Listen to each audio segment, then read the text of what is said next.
with us as we correct that history. You know, you've heard of Roads Must Fall and those campaigns. Those students in Oxford didn't just get up and say, oh, roads must fall. If you listen to the history of roads, it's a horrible history. And I think in a sense, we need to embrace the whole of history. People who have done good things and have done bad, we need to look at it. I don't think there's anyone in Europe who would want to put up a statue to Hitler. And yet, Hitler brought the Volkswagen. Hitler brought industry. Hitler did some good things. But what he did with the Holocaust is so horrendous that none of us would put up a statue to him. So I leave that thought with you. Because sometimes people have been accused of rewriting history when they say things like roads must fall. But we must have the confidence to challenge the narrative when the documents actually tell us another story. And it's the whole of history that we need to recognize. And Edward Bladin that I mentioned earlier, he said this: your place has been assigned you in the universe as Africans, and there is no room for you as anything else. If you lose your identity, you lose something. And having your identity doesn't mean anybody else's identity is any less. It's about being part of the human family in all its glory. And recognition for us is fundamental to addressing the perversion that justified enslavement, past and present. The African Renaissance will only happen with self-repair, when Africans begin to embrace who they are and acknowledge that they are part of the human family. In terms of justice, we mean addressing racism. And I thank the police for the work they do, and I thank you for what you're prepared to go into communities and talk about hate crime. Because sometimes hate crime is something that people don't want to talk about and feel that, well, maybe I should be strong enough. It's like bullying. People feel, well, it didn't really happen, but it did. And I think sometimes it's talking about things. Institutional racism is a perversion. And we need to join with each other, find friends and family, and talk about these things, because it makes a difference. If you know, in the UK, there are some remnants of why we still have to fight for justice. Africans are overrepresented in school exclusions. We're overrepresented in police arrests. We're overrepresented in prisons, in problems with health, and particularly in maternal and mental health. Maternal deaths are highest amongst African people. And that is something that we need to address. We need, I think, also to get justice to support the reparations movement. For those who don't know, every 1st of August, and August has been renamed Mozart Month after Marcus Mozart Garvey. Every 1st of August, there is a march from Windrush Square in Brixton to Parliament. And it is a time that Africans come together. They come from all over the UK. And that march is about remembering that reparations have not been paid and need to be paid. And reparations isn't just about money. It's about an acknowledgement. It's about that. It's also about us acknowledging that there's a hurt that we need to repair. So that is what reparations is. It's a big thing. And so we call the reparations movement, the horror that happened, the Mangamizi. And that's a Swahili word, because it captures more than just enslavement or trafficking of Africans. It's bigger than that. It covers colonialism and all that happened to reduce countries which are very rich to countries that become countries that are having their populations dying in the Mediterranean, because life at home is so hard. And yet, this is the continent that provides the coltan that powers our mobile phones. This is the continent that provides the gold, the diamond, the cocoa. And yet, our people are suffering. So, ecocide is also a problem. The pollution of the Niger Delta is an outrage. But we need to do something about getting companies like Shell to do the right thing. Clean up the mess. So that's what justice is about. And development, we know, must be based on justice. And justice needs to be established wherever it is absent. We want to bring our community organizations together for recognition, justice, and development. And I'll end by commending Teesside University, Save the Women, and all the student societies and organizations here present, because this event would not have happened without you. And that is what makes a community, coming together, standing together, and doing things together. But I want to also encourage Africans to engage in the democratic process so that we have influence. Development means we need to be positive actors of change, participate and engage in the politics of wherever we live in our own interests.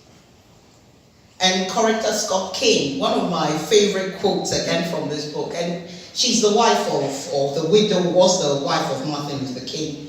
And what she said is, struggle is a never-ending process. Freedom is never really won.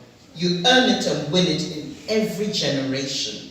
We need to remember we stand on the shoulders of giants. People have done a lot, people of all communities, but we owe it to our children to also contribute to that change that communities need, and not to settle for anything else. In March 2017, the coalition held a conference, and we quoted Rinoko Rashidi, and he said something that I want to leave with you. We are African people.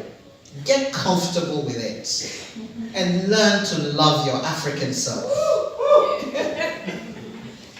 And Marcus Muzagabi said, we must canonize our own saints, create our own martyrs, and elevate to positions of fame and honor Black men and women who have made their distinct contributions to our racial history. I'm the equal of any white man. I want you to feel the same. So to get involved with the coalition, if you want more information, we've got a website. We have individual membership, we have organization membership, but it is about coming together. The decade is running on. It started in 2015, we're in 2018, about to get to 2019, and it'll end in 2024. It's up to us to come together and create the energy needed to make that difference. And I'm sure it'll happen on Teesside, because this afternoon I've been impressed by the vibrant, the things that have come forward from the organizations. So I thank you again for inviting me, and I'm happy to answer any questions. Thank you.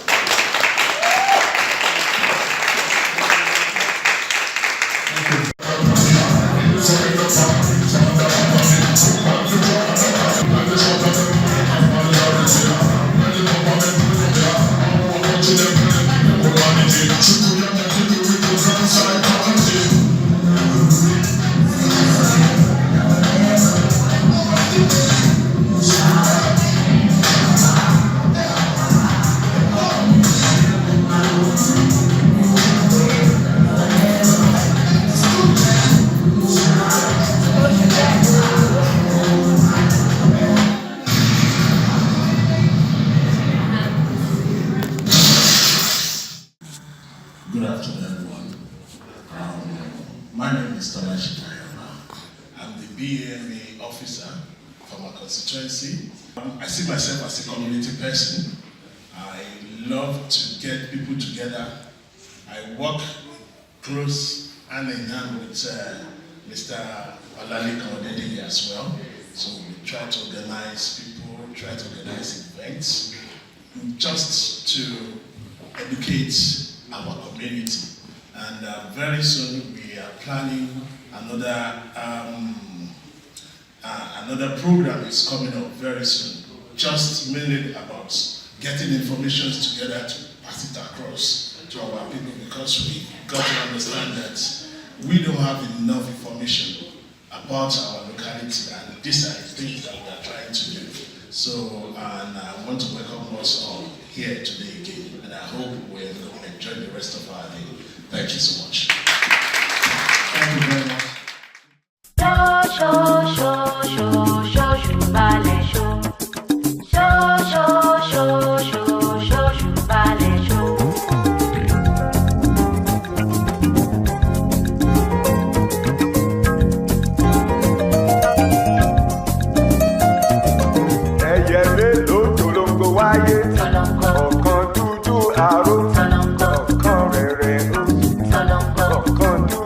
Arrow,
quiet.